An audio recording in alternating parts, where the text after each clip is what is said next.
Prize is bigger than most apartments. Golden vote. They will win 1 million riyadh. Qatar still uses the kafala system. Essentially, this gives their employer control over their lives. They can take away their passport if they want to leave the country, forcing them to work in poor conditions and on a low wage. Of course I am. Why would I not? Would they kill gay people and women? I obviously don't agree with Saudi Arabian policies on women and things like that. Is it my business to tell Saudi Arabia how to live? Truly. How big was the check? $375,000 for one show. On the surface, Beastland looks like one of the biggest YouTube collaborations ever. Bright lights are flashing everywhere, giant games fill the space, and the rides look like they came straight out of a MrBeast thumbnail. It all feels massive, exciting, and almost impossible to top. But once you look past the colorful setup and non-stop hype, the whole situation starts to feel a lot more unsettling. This wasn't just another fun brand partnership. It quickly became one of the most talked about and controversial creator collaborations anyone had seen. Then came the surprise.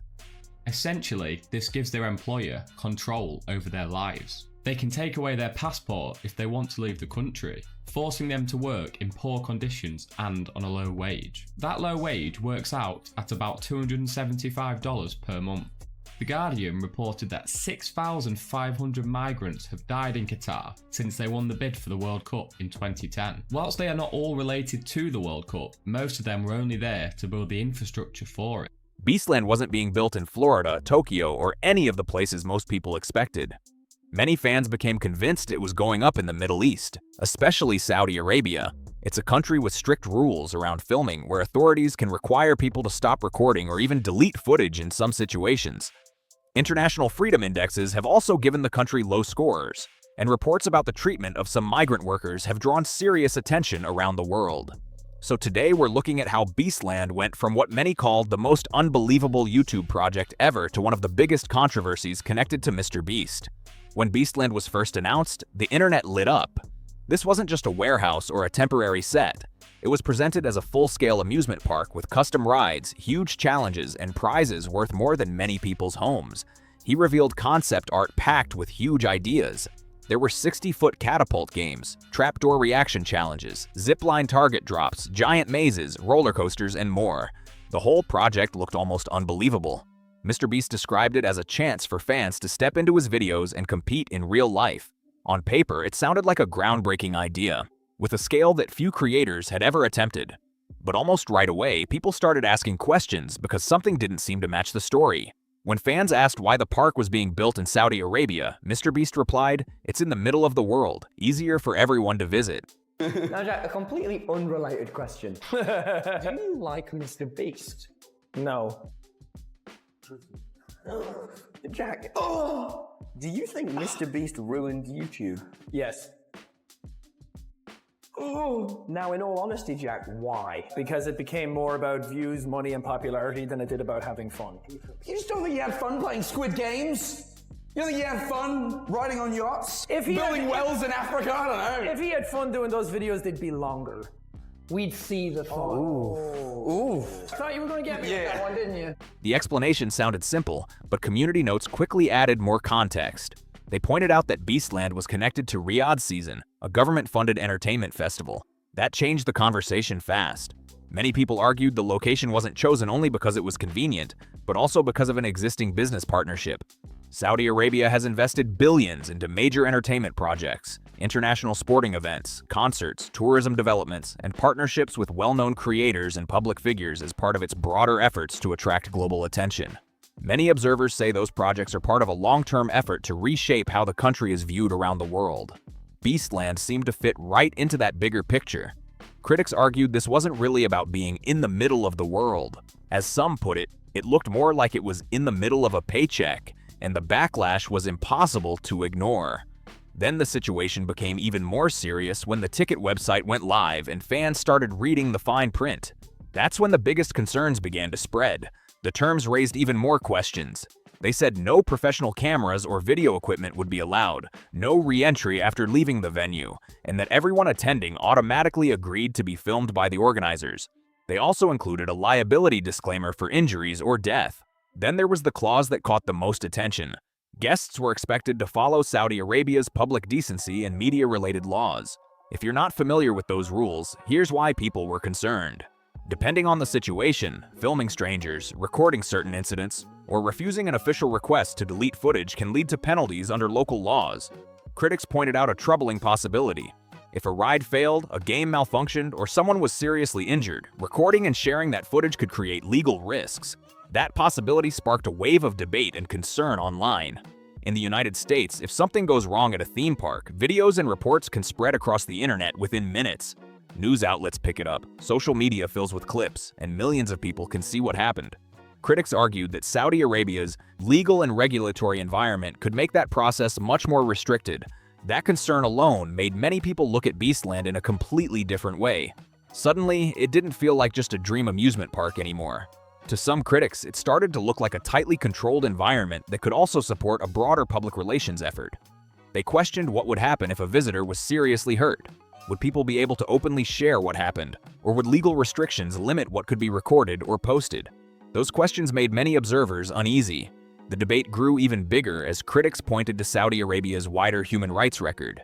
International organizations have given the country low scores on several freedom and political rights indexes, and many also highlighted its history of restrictions on civil liberties.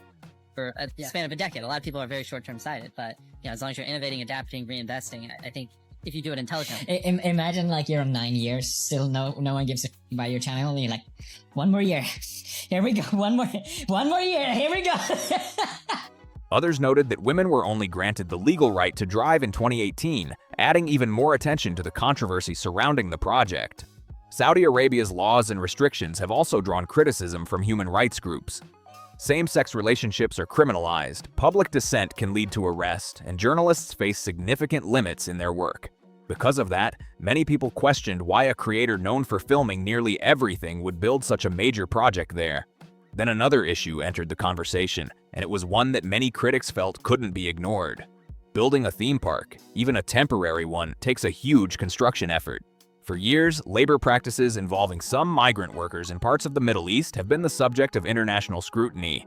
Reports have described passports being confiscated, extremely long shifts in intense heat, poor living conditions, delayed or unpaid wages, and cases where families were not promptly informed after workplace deaths.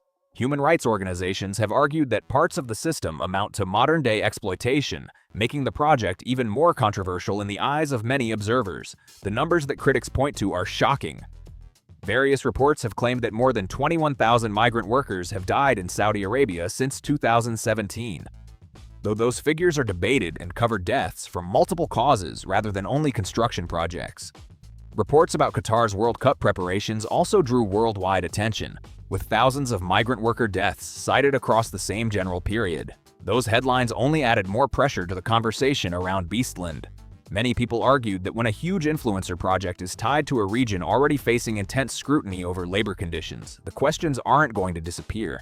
That's how what first looked like one of YouTube's biggest and boldest projects slowly became surrounded by backlash, legal concerns, and ethical debates that still continue. Supporters pointed to the scale and ambition, while critics kept asking whether the excitement was distracting from much bigger issues. Those concerns didn't come from just a few posts online. Human rights organizations and international watchdogs have been raising questions about labor conditions in parts of the Middle East for years. The region is often associated with enormous wealth, towering skyscrapers, and massive development projects. At the same time, critics argue that labor exploitation remains a serious issue in some places.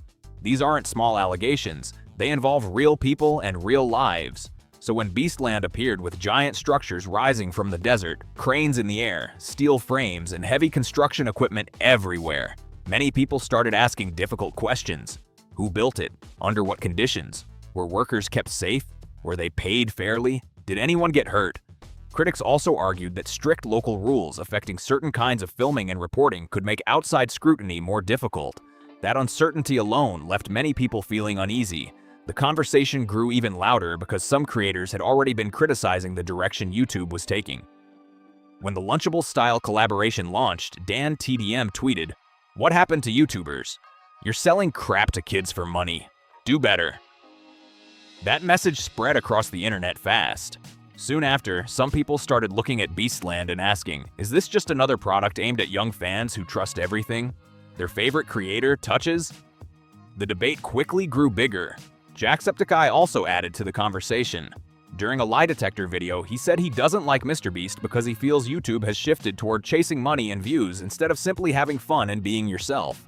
That clip kept circulating online, and critics pointed to it as another example of a growing concern. To them, Beastland seemed to represent that change, a project that felt less personal and more like a giant corporation. Then there's PewDiePie. When the clip about grind 10 years for success started making the rounds, he laughed.